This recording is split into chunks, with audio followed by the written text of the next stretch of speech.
Eu queria ouvir com as suas palavras, Edmilson, assim, diante dessa experiência que você tem no mercado, para você, Edmilson, qual é a importância do planejamento tributário dentro do segmento médico e odontológico?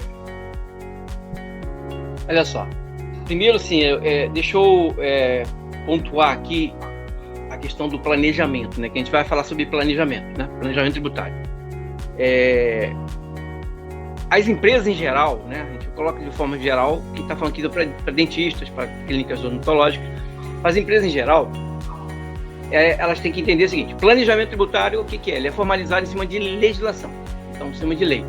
Então vocês devem ter falado já sobre elisão, sobre evasão fiscal.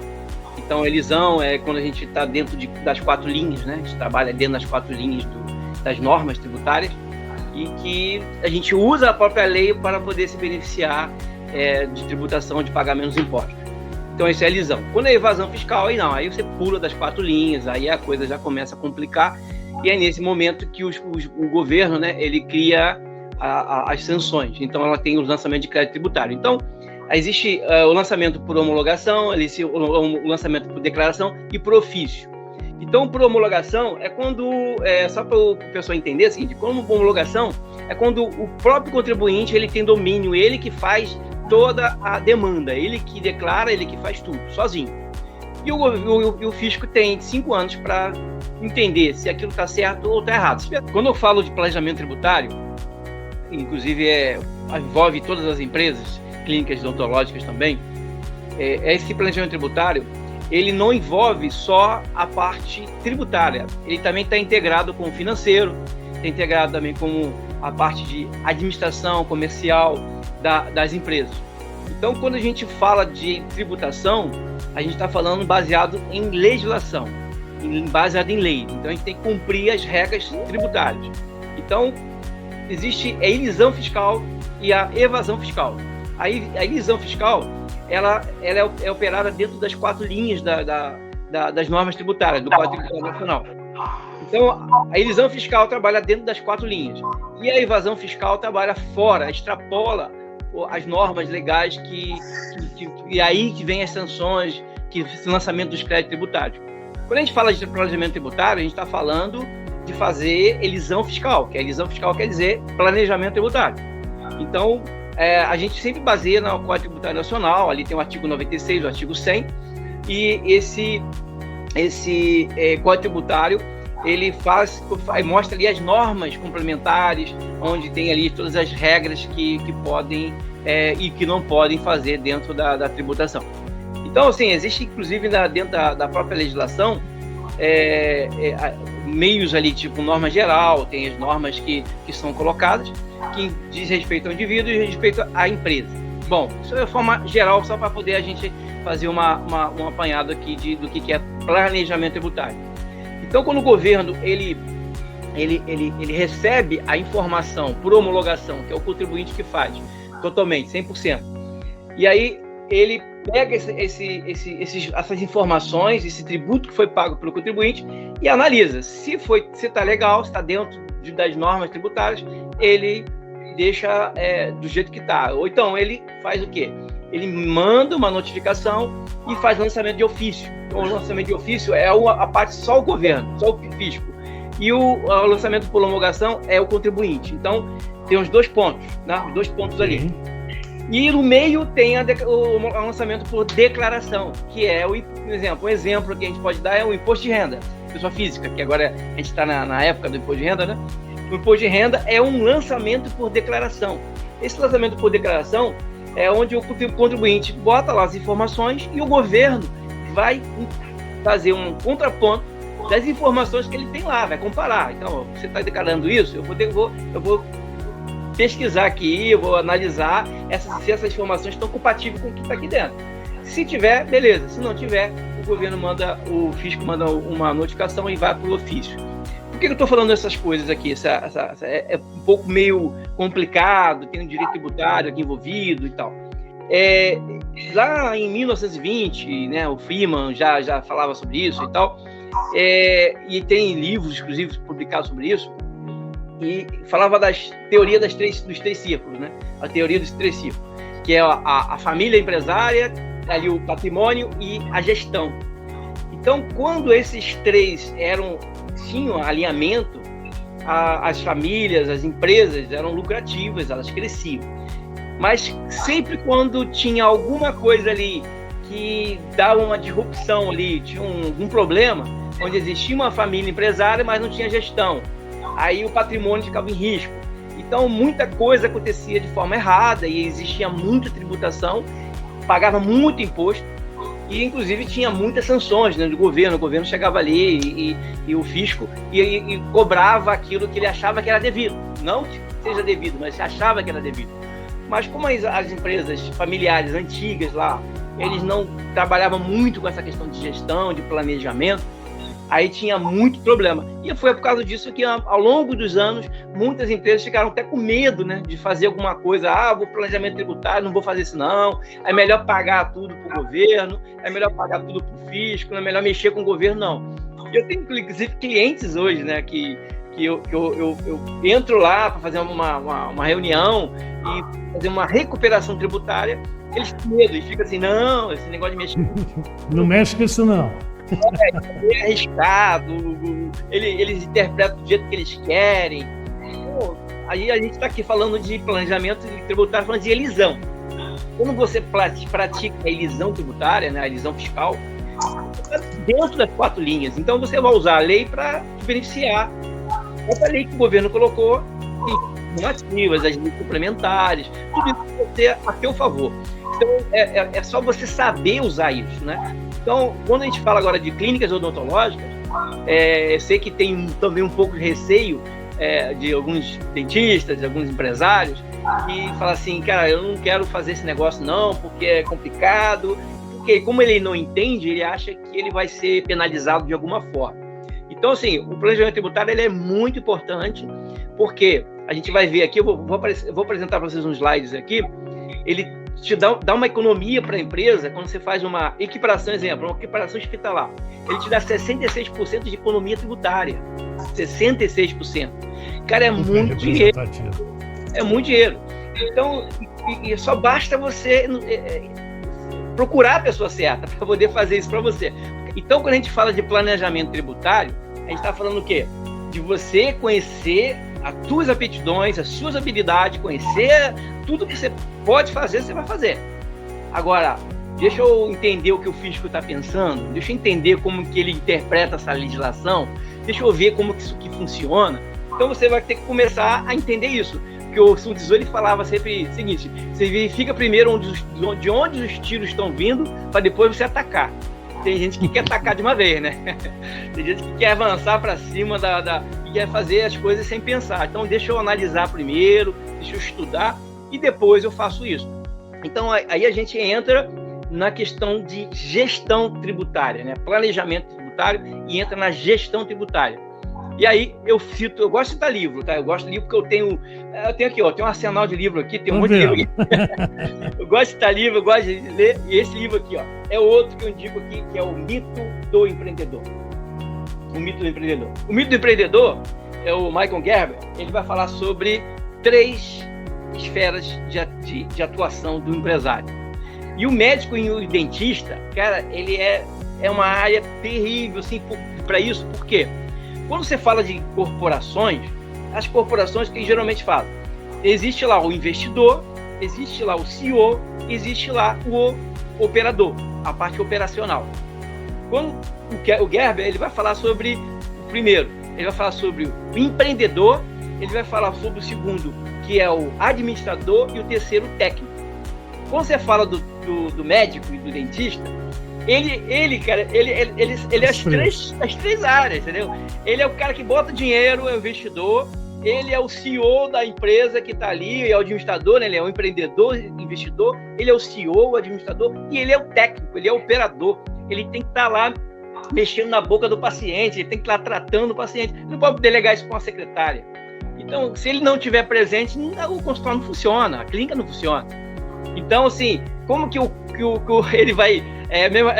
aquela história, né? O cara bate o córneo e cabeceia ao mesmo tempo, né? Então, é mais ou menos isso. A situação E muitas vezes, nessa dinâmica de bater o escanteio e correr para cabecear, o gestor da clínica odontológica, o empresário do segmento odontológico, ele não consegue fazer tudo, né? Exatamente. Aí é onde entra a importância de trazer parceiros que dominem áreas onde ele não domine.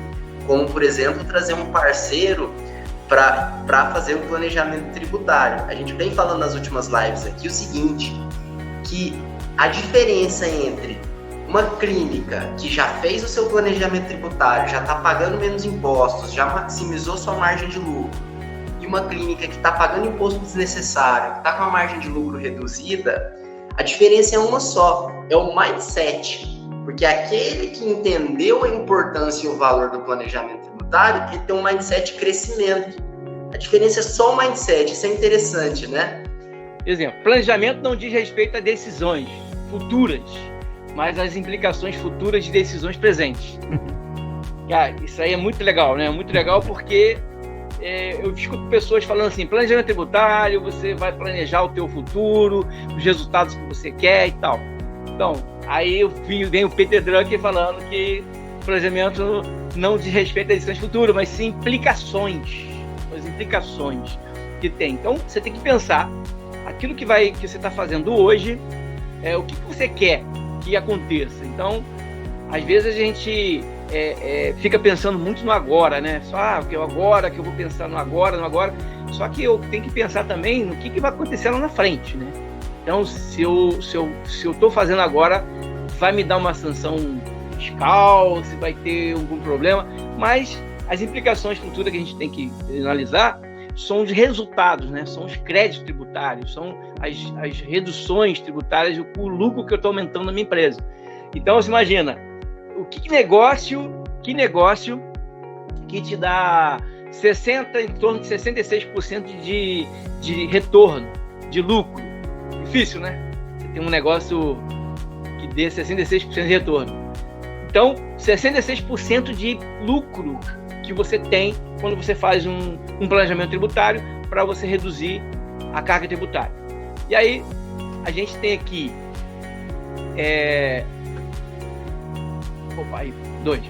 clínicas médicas odontológicas, redução fiscal, como eu falei, 66% em imposto de renda e contribuição social. E assim, rapidamente aqui, colocando, e aí a gente vai estar na legislação, né? A legislação, a 9249/95 e a 11727/2008. O que diz a lei, né? Nos termos da lei 9249/95, os hospitais têm a tributação do imposto de renda da pessoa física e contribuição social sobre o lucro líquido, com alíquotas reduzidas em virtude de benefício fiscal. Porque o governo, o que eles entenderam, né? O fisco, que vocês têm quando é equiparado hospitalar, serviço de saúde, você tem uma despesa, um dispêndio de valores para insumos muito grande. Então, é como se você estivesse vendendo aqueles equipamentos, ou os insumos, como se você estivesse vendendo. E aí, o que eles entenderam? Com a alíquota de comércio é de 8% do lucro presumido, a base de cálculo, 8% do lucro presumido, que a alíquota é 15%, como a base de cálculo de comércio é 8%, eles entenderam que os hospitais, serviços de saúde que são equiparados aos hospitais, têm o mesmo dispêndio, o mesmo gasto de uma empresa comercial, porque aplica muito insumo em cima daquele tratamento, daquele procedimento, do procedimento ou da cirurgia. Então, eles fizeram essa equiparação. Então, toda clínica médica odontológica que tenha procedimento ou cirurgia realizado dentro ou fora da clínica, aí tá vendo, dentro ou fora da clínica, isso aí é interessante a gente analisar, paga hoje um percentual de 30% recolhido a título de contribuição social e imposto de renda. Todavia, essas empresas, essas atividades que estão lá também merecem redução para 8 e 12, nos termos da citada lei. A economia, com base nessa redução, poderá chegar a 66% do valor a ser pago nesses tributos. Então, se for feito um planejamento bem bacana, bem legal, chega a 66%. Então, entenda a economia. De aumento de 66% de aumento de lucro com a redução do recolhimento tributário, né? Isso aí, exatamente. Perfeito. E aí você vai ver aqui, ó, sem benefício fiscal, alíquota geral, né, direta, que é 8%, 32%, 15% de 32%, né, da base, e 9% de 12%, que dá 4,8% de imposto de renda, 2,88% de contribuição social. Qual tributação sua clínica paga hoje? Aí você tem que analisar qual o percentual que você está pagando hoje. Porque com o benefício fiscal, o 4,8% cai para 1,2% de imposto de renda. E 2,88% de contribuição social cai para 1,08%. Então essa é a redução que lá na frente vai dar os 66%. E aqui um exemplozinho rapidinho aqui. Lá na planilha a gente vai fazer em tempo real e vai mexer nos valores lá. Vai botar o valor que o pessoal quiser que coloque aí, a gente vai colocar o valor e fazer o planejamento na hora. Aqui só estou falando da equiparação hospitalar. Aí lá a gente vai abrir em cima de todos os regimes tributários. Se você tem um exemplo, 2.400.000 de faturamento ano, uma base de cálculo com apuração normal, ela chega a 768. O valor de imposto de renda seria 115.200. O valor adicional de imposto de renda, que é quando você no trimestre passa de 60 mil reais de lucro, de base, né, de lucro, que é uma lucro estimativo, né, a base lucro estimativa, se passa de 52.800, que o total do imposto chega em 168. Com o cálculo da apuração com redução, mesmo 2.400.000, a base de cálculo cai para 192 mil. E o imposto de renda 28.800, como a base cai e dá menos de 60 mil de lucro no trimestre, no valor adicional não tem, então é zero. E o imposto de renda 28.800. Então a diferença, nesse caso do imposto de renda, 139.200, nesse exemplo aqui. Agora vamos para a contribuição social. O mesmo 2.400.000, base de cálculo 768 normal, dá uma contribuição social de 69.120. Com apuração com redução, a base de cálculo cai para 192 e o valor 17.280. 51.840 de contribuição social. Então, a gente juntando imposto de renda mais contribuição social, a economia chega a 191.040. Então, é uma economia muito legal e que as clínicas estão perdendo, né? Que se elas não se atentarem de usar a isenção fiscal para poder ganhar mais dinheiro, ganhar lucratividade. O que uma clínica poderia fazer num ano com 191 mil reais? Ela poderia investir em equipamento, em máquinas, melhorar o serviço dela de atendimento, botar mais um funcionário de repente para atender. Cara, tem muita coisa para fazer, um monte de coisa. Fora o lucro, né, que o próprio dono da clínica bota no seu bolso, vai viajar com a família, já tá a viagem paga. Eu falo para os médicos e dentistas, eu falo assim, cara, você vai viajar quando? Ah, não, tem que arrumar dinheiro. Eu falei, sabia que você tem dinheiro lá, você não tá sabendo? Você já tem dinheiro da viagem, do teu passeio, cara, já tá pago. Só pegar lá na Receita Federal, você vai lá pegar. A gente tem feito aqui a recuperação, demora ali em torno de 60 a 90 dias, que a gente pega de volta. Tem sim, vários casos que a gente já fez aqui de recuperação. Tem clínicas aqui que recuperou 500 mil. Eu fiz agora um recente de um planejamento para uma clínica, que a gente pode até tocar nesse assunto hoje ou outro dia, que eu fiz. Ela era uma clínica Simples Nacional. Eu coloquei essa empresa para lucro presumido, para equiparação hospitalar em exames e cirurgia, e criei uma outra empresa para ela de consultas, só de consultas. Então, Guilherme citou isso, né, Guilherme? Acho que inclusive na última live, né? A separação, daí é o planejamento societário.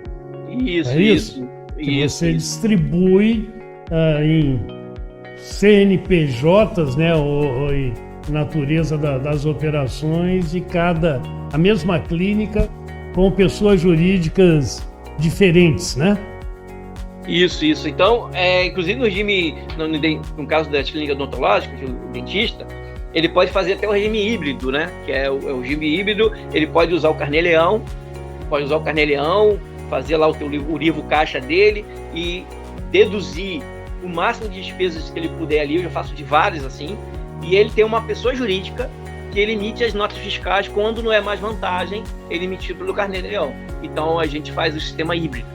Então o próprio dentista ele pode ter os dois regimes, o próprio físico, que é o Carnê-Leão, e o jurídico. Então a gente faz também nessa modalidade. Então tem várias opções. Lembrando que assim, eu sempre gosto de ressaltar isso aqui, porque muitas vezes a gente traz várias dicas e em alguns casos o gestor pensa assim, já peguei a dica e vou implementar. Então eu sempre gosto de ressaltar que vai variar muito de caso para caso. E é bem arriscado o gestor pegar uma dica e executar sozinho, porque por mais que ele possa ter um benefício naquela aplicação, mas se ele precisa de um profissional, né, de uma equipe de profissionais assessorando ele para que ele faça as decisões e tome as ações mais adequadas, né? Que da mesma forma que tomar um remédio sem prescrição e acompanhamento médico é perigoso, adotar uma estratégia tributária também sem prescrição, diagnóstico e análise do caso específico por um especialista também é bem perigoso, né? Cada caso é um caso. Exatamente isso que eu ia falar, né? Apesar de existirem padrões, né, tal qual um diagnóstico médico ou odontológico, cada caso é um caso, não é? Então, por isso que é legal o pessoal guardar a dica que eu dei do livro Arte da Guerra. Tem que conhecer o inimigo e tem que conhecer si próprio. Se ele não conhece ele, não conhece o inimigo, vai perder todas as batalhas. Então ele tem que conhecer o que ele pode fazer e saber exatamente dentro das 4 linhas da elisão fiscal que a gente está falando, planejamento, saber onde eu posso fazer, o que eu posso fazer. Agora, se eu não sei, eu vou ter que procurar um profissional que saiba como fazer isso de forma legal.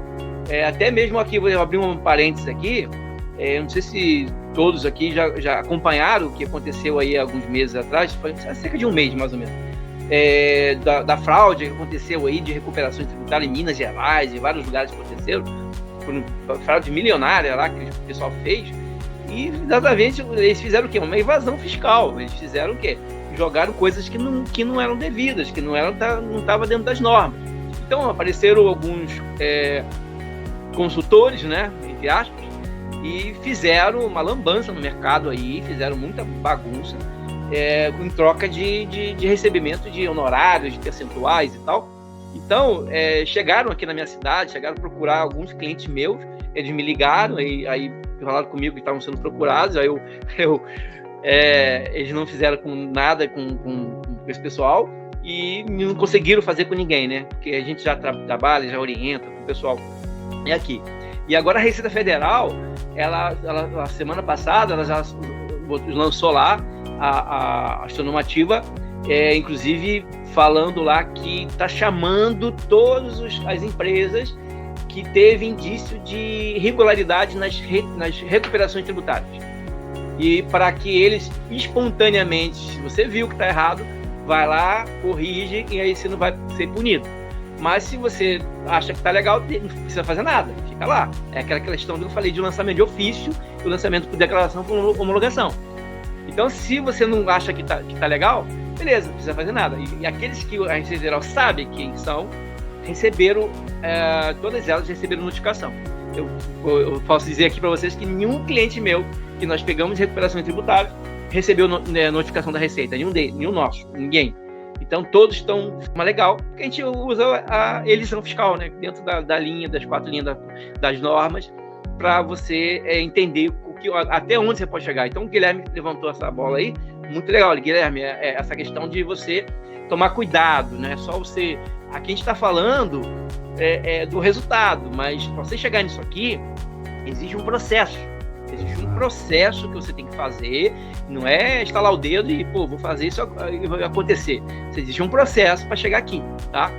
E interessante, inclusive, você saber, porque o processo de recuperação tributária para trás, 5 anos, ou para frente, 3 anos, dependendo do formato da empresa, do regime que você está e da questão societária, é interessante você saber que você não paga nada, é de graça. Aí, por exemplo, é de graça? É de graça. Porque para trás você vai pagar um percentual em cima do quanto você vai conseguir recuperar da Receita Federal. Então, o dinheiro que vai entrar que vai pagar. Então, o dinheiro já está lá. Então, você não vai tirar dinheiro do bolso. Você diz pagar o profissional que vai fazer esse trabalho para você. É o seu caso, Guilherme, em parceria, enfim. Isso. Né? O caso do consultor que está fazendo esse trabalho de planejamento tributário e recuperação de tributos. o empresário não tira dinheiro do bolso. Ele vai receber, ele vai pagar com o dinheiro que ele vai botar no bolso dele. Então ele vai tirar dinheiro lá da Receita Federal, vai receber de volta e vai pagar o profissional. E para frente também. Então, às vezes, tem empresas que para trás não conseguem recuperar, porque o regime dela tributário não era Simples Nacional, não permitia. Mas tem para trás sim. Quando ela é Simples Nacional, está quadrado no anexo errado. Às vezes ela está lá. Eu fiz agora para uma dentista que ela estava no anexo 5. E eu olhei e falei assim, que você era para estar no anexo 3. E o contador não fez os procedimentos que tinha que fazer. E aí, o que eu fiz? Lancei todos, 5 anos para trás, eu refiz toda a parte tributária dela, e aí jogamos os créditos lá e entramos com o pedido de restituição do valor, de recuperação. Então, nós calculamos no anexo 3, 5 anos para trás. Ela estava no anexo 5. Então, ela estava no regime Simples Nacional, só que estava errado, ela estava enquadrada errado. E aí, nesse caso, dá para fazer dessa forma, entendeu? Agora, quando a empresa ela é Simples Nacional e já está no anexo 3 para trás, ela não tem o que restituir para trás. Não consegue restituir. Para frente, ela consegue diminuir a carga tributária dela em até 66%. Para frente. Aí, para trás, não consegue. Então, dependendo de cada caso, é um caso diferente, como o Guilherme falou. Então, tem que estudar cada caso, tem que saber o que a gente pode fazer para aquela empresa. Uma outra dica aqui legal, até aproveitando, a gente está falando disso, às vezes a clínica não sabe que ela pode recuperar ICMS na conta de energia elétrica da clínica. Ela pode pegar essa energia elétrica, o ICMS, ela pode recuperar. Então, tem outra modalidade também que pode fazer.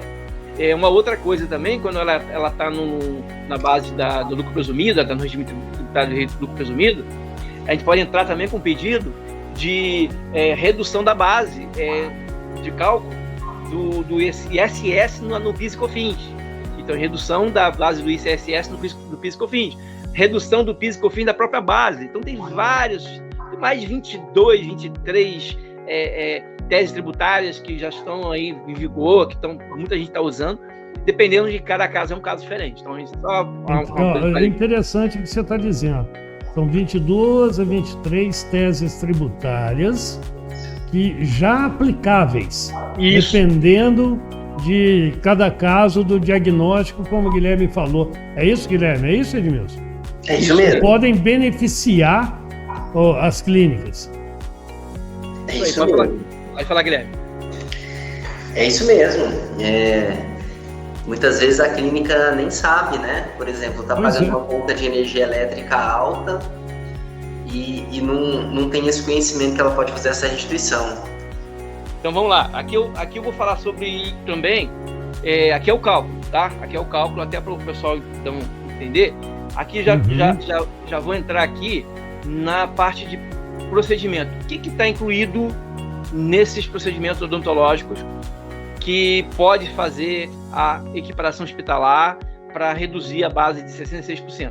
Esses procedimentos aqui, procedimento cirúrgico, de colocação de pino de titânio, para implante dentário, implantodontia, cirurgias bucomaxilofacial, periodontia, endodontia, prótese dentária, ortodontia, instalação de lente de contato dental dentística. Quer dizer, bem abrangente, né? Isso aqui, ó. Quem faz esse atendimento, está pagando muito imposto, sem saber. Pode ter uma redução de até 66% na sua base, no seu lucro ali, no seu imposto que vai pagar. Como a gente viu no exemplo, ele pode reduzir. Então, assim, se você faz algum tratamento desse aqui, um procedimento desse, porque a consulta, ela está fora da equiparação hospitalar. A consulta está fora. Mas o dentista, ele faz tudo isso aqui. Todos os dentistas, praticamente, ele trabalha com isso aqui. Então, os procedimentos são as consequências da consulta que não está enquadrada. Exatamente. Às vezes até o dentista nem cobra a consulta, né? Porque o cara vai lá, ele faz um levantamento, aí ele olha, aí ele mostra onde estão os problemas, ele vai saber o que eu faço. Aí eu vou falar, o teu procedimento é esse. Então tá bom, eu quero fechar. Aí ele fecha o tratamento. No próprio atendimento que ele faz ali, ele fecha o tratamento, ele fecha a cirurgia, ele fecha o procedimento. E aí, o valor que ele vai emitir, aí tem que ser uma pessoa jurídica, tem que ser um lucro presumido, ele tem que ser uma sociedade empresária registrada na junta comercial, ele tem que ter alguns parâmetros, tá? Ele tem que cumprir alguns parâmetros, inclusive a RDC da Anvisa lá, que tem o regulamento da Anvisa, a RDC da Anvisa. Então, ele tem que cumprir aquilo ali. Quem vai fazer ele cumprir isso? É o contador, o consultor, a pessoa que está trabalhando com ele, vai enquadrar ele dentro das exigências do fisco. O fisco só vai aceitar se for assim, X. Tem um procedimento, tem um processo. Então, o contador, o consultor vai enquadrar ele. E aí, para que ele tenha essa redução na tributação. E aí, os objetivos, né? 4 objetivos importantes, né? Que a gente vê. Ingresso de ação judicial, aí nem sempre, tá? A gente bota sempre ingresso de ação judicial, porque em alguns casos tem que ser feito ação judicial. Eu gosto de fazer que a maioria dos casos, tá? Tem que fazer ou por mandado de segurança ou fazer uma ação ordinária. Por quê? Porque alguns casos, alguns tribunais, exemplo, no Sul, no TRF4 do Sul, tem alguns procedimentos lá, alguns processos que estão sendo negados. No Sul, no Rio de Janeiro ainda não está. São Paulo também não. Mas no Sul está sendo muito rigoroso lá. Então, assim, a gente, dependendo de cada caso, a gente aconselha, a gente vai para uma ação administrativa, um processo administrativo, mas tem casos que a gente tem que falar para o cliente, ó. Dependendo da região ou do histórico, já entra com uma ação judicial direto. Isso, porque até para saber o seguinte, mas quanto que eu vou pagar nisso? Você não vai pagar nada, vai estar com mandado de segurança, pode entrar com mandado de segurança para ele reduzir a base e sem nenhuma punição, ou entrar com uma ação ordinária para provar que ele tem todas as características e exigências que a Anvisa colocou no RDC 50 e que está nas instituições normativas da Receita Federal. Tem várias instituições normativas que saíram desde 2005, a 480, 539, várias que saíram de lá para cá e que dão respaldo a isso. Só que a Receita Federal tem alguns casos que ela atropela, né? Ela atropela e ela vai ali e fala, não, meu entendimento não é assim não. Só que aí a própria RDC 50 da Anvisa, ela fala o seguinte, que a Receita Federal não ela não tem, a Receita Federal não tem argumento, não tem poder e nem conhecimento para analisar se uma empresa ela é equiparada hospitalar ou não, se ela é do setor de saúde. Porque é a Anvisa que determina, inclusive, não é? A Anvisa o órgão responsável por isso, né? Então, ela que é o órgão capaz, né? Capaz, isso. Que está capaz na instituição normativa. Inclusive, aí na instituição normativa 539, inclusive, desde 2005, eles criaram, a Receita Federal até é um absurdo, ela criou lá, só é que para hospitalar quem tiver 5 leitos. Cara, imagina um negócio, dentista vai ter 5 leitos? Não tem condição de fazer um negócio desse, né? Então eles interpretam de um jeito, criam as coisas sem pensar, sem nada. Por isso que às vezes a gente fala, vamos fazer um mandado de segurança, aí tem um advogado, que aí no caso o Guilherme está aí, né? Quer dizer, ele saiu agora, ele está participando aí. Então o Guilherme ele vai estar com mandado de segurança, vai estar com ação ordinária. E a visão aqui, o processo do exemplo, no meu processo como contador, eu vou mexer em toda a parte de processo administrativo, toda a parte processual, parte burocrática, parte de refazer 5 anos para trás, ou então preparar a empresa para fazer todos os procedimentos daqui para frente. Então, aí aumenta o lucro da sua clínica, reduz 66% e economia fiscal para frente, né? Uma vez você mudando, até aqui no slide, né, que eu botei, que o que você precisa saber, dentista, se a clínica odontológica tem procedimento ou cirurgia realizado dentro ou fora da clínica, ela tem direito a usufruir do benefício fiscal das reduções do imposto de renda e do social. E aí fala, o nosso trabalho é restituir via administrativa ou judicial, dependendo do caso, os últimos 5 anos do que foi pago a maior. E o melhor, depois de ganho a ação, a clínica terá benefício fiscal para sempre. Esse é a grande coisa. Então, ela vai ter aquele períodozinho ali que ela vai ser enquadrada, e depois que ela reduziu, 66% direto, aí não tem como tirar mais, entendeu? Então, é bem bacana isso, bem legal, eles têm que ter um entendimento de pagar menos imposto. dentro da lei, dentro da elisão fiscal. Isso é importantíssimo. Que é a elisão fiscal, ou seja, como você diz, jogar dentro das 4 linhas, e não a evasão fiscal, que é a sonegação, né? Exatamente. E aí, para encerrar aqui o slide, eu tenho uma frase que eu gosto muito. Fica tranquilo. Do Mark Cuban. Ele fala aqui, ó: ser um empresário inteligente, um bom capitalista, significa se adaptar à situação que você enfrenta. Então, essa é o bom empresário inteligente. Então, como é que está a situação? Eu posso reduzir 66%? Cara, eu vou fazer. Eu vou adaptar a situação. A lei permite, então eu vou fazer. Vou fazer essa elisão fiscal.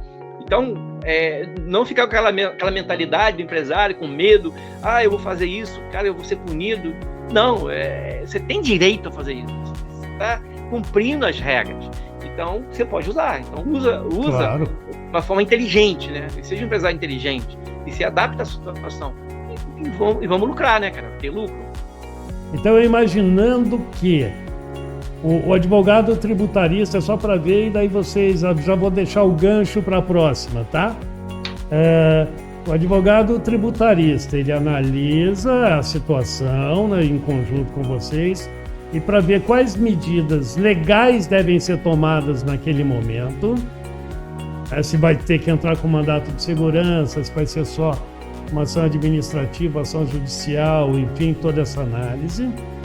E vocês, com a sua consultoria, vão buscar as evidências, né, factuais, e montar isso para mostrar ao fisco tanto o direito, vamos chamar assim, daquela clínica restituir o que já foi pago, né, retroagindo aí até os 5 anos, e a mudança para o que será pago no futuro, ou a partir dali.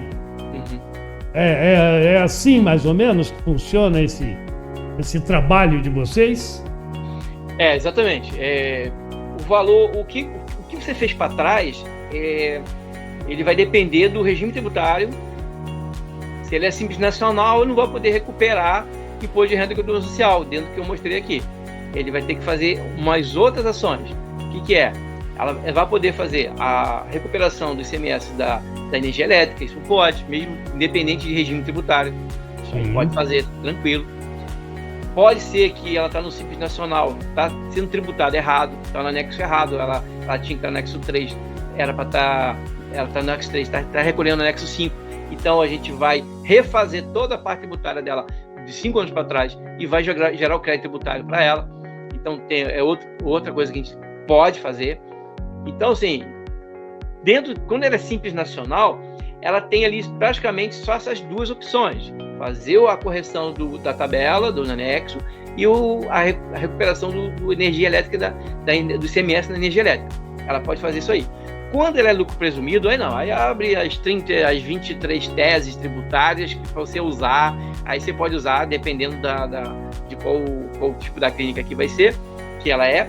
Aí dá para fazer. Agora, uma coisa interessante que tem que tomar cuidado é que eu já peguei casos de uma clínica em São Paulo em que ela tinha todos os requisitos para entrar com recuperação. Eu cheguei a fazer o cálculo para ela, fiz tudo, cara, mas é porque eu fiz o quê? Final na reunião, igual eu faço na planilha. Eu boto ali, e aí mostro tudo quanto de crédito que ele tem. Aí o dentista ficou doido. Disse, cara, você vai recuperar 580 mil reais.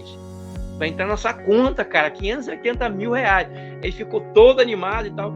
Aí eu falei, me manda o seu contrato social para eu dar uma olhada. Aí quando ele mandou, o contrato é registrado no cartório, é sociedade simples. E uma das exigências da legislação, para ter equiparação hospitalar, o contrato tem que ser uma sociedade empresária, ela tem que estar registrada na junta comercial e não comercial. Aí quando eu falei para ele, acabou, você não vai conseguir 586 mil reais que você perdeu porque sua empresa está no cartório. Eu falei, pelo amor de Deus, que não bota essas empresas no cartório, não registra simples, não bota uma sociedade simples, cara. Tem que ser empresária, e senão você perde. Aí ele falou, porque às vezes tem outro critério. Existe a SUP. A SUP, o que é a SUP?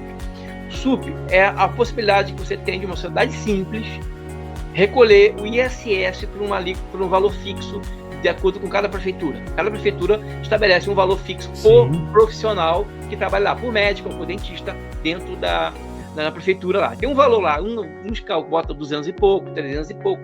É um valor definido pelo município. Então você não paga por uma alíquota em cima da nota fiscal, você paga por um valor fixo. E dependendo da alíquota, exemplo, caso Rio de Janeiro, muitos lugares de Rio de Janeiro é 5%, a alíquota é 5% de ISS. Exemplo, Cabo Frio, estou em Cabo Frio, né? Cabo Frio para a sociedade médica, para médicos são 3%.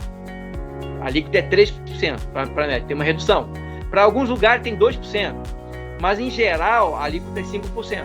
Então se imagina se botar 5% sobre um faturamento mensal, quanto que dá isso?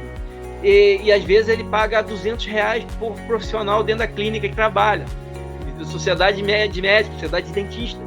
Então a SUP, ou você vai optar pela SUP, sociedade simples, ou você vai optar pelo regime de hospitalar, equipamento hospitalar. Os dois não podem. E aí entra o planejamento tributário, de você saber, cara, é melhor sociedade simples ou é melhor sociedade empresária? Aí você vai analisar cada caso, entendeu? Por isso que tem que estudar. E então, e aí você depara com uma situação dessa desse médico, desse dentista de São Paulo, que perdeu R$586 mil e a empresa dele é lucro presumido, só o único detalhe é que ela está no cartório. Porque às vezes uma empresa, ela pode ser uma sociedade simples, teve casos já disso, tá? Não é geral, e ela foi mesmo sendo simples, ela sendo sociedade simples no cartório, ela foi considerada uma sociedade empresária pelo juiz, porque ela tinha toda a estrutura dela empresarial.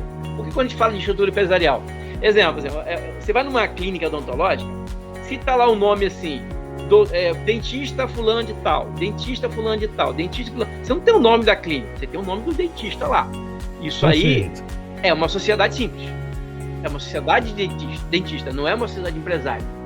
Se ele tiver, inclusive, uma empresa registrada no junta comercial, sociedade empresária, e se a Receita Federal entender que ele registrou devidamente a sociedade empresária, mas na verdade a estrutura dela é de uma sociedade simples, ele nega a redução da base de cálculo e cobra a diferença. Então, tem que entender o seguinte, tem a prática do que a pessoa realmente, o que a clínica está fazendo, e tem o documento, tem a parte de direito e de fato de direito, né? Exatamente. Então, às vezes, aí teve um caso contrário, a sociedade era simples, a sociedade simples, estava no cartório, a estrutura dela era empresarial, o juiz deu a redução, mesmo sendo simples no cartório. Então, sim, tem casos e casos, a gente tem que analisar isso bem com cuidado. Então, mas é um risco que você tem, quando você entra com mandado de segurança, de você fazer a redução, depois ser negado e ter que contribuir tudo de novo, pagar a diferença. Então, por isso que nesses casos a gente prefere entrar com ação ordinária, porque aí você junta fotos, se junta uma documentação robusta, porque no mandado de segurança não tem como você juntar documento. Agora, numa ação declaratória, você tem que juntar documentos para provar. Então, você tira foto dos equipamentos, das salas de atendimento, das cirurgias, dos procedimentos, se junta todo um monte de documento e entra aquilo ali. Quando o juiz olha aquilo, ele fala assim, isso aqui é uma sociedade empresária, e aí ele olha aquilo ali e fala assim, tá bom, deferiu. E deferiu, acabou. Daí para frente ele reduz 66%. Então, cada caso é um caso diferente, então tem que ser analisado com bastante carinho, ver o que analisar. E isso aí é que as empresas têm que tomar cuidado para, se ela não tem a capacidade de analisar isso, então contrata um profissional que sabe como entrar com esses processos e reduzir 66% da base de cálculo deles.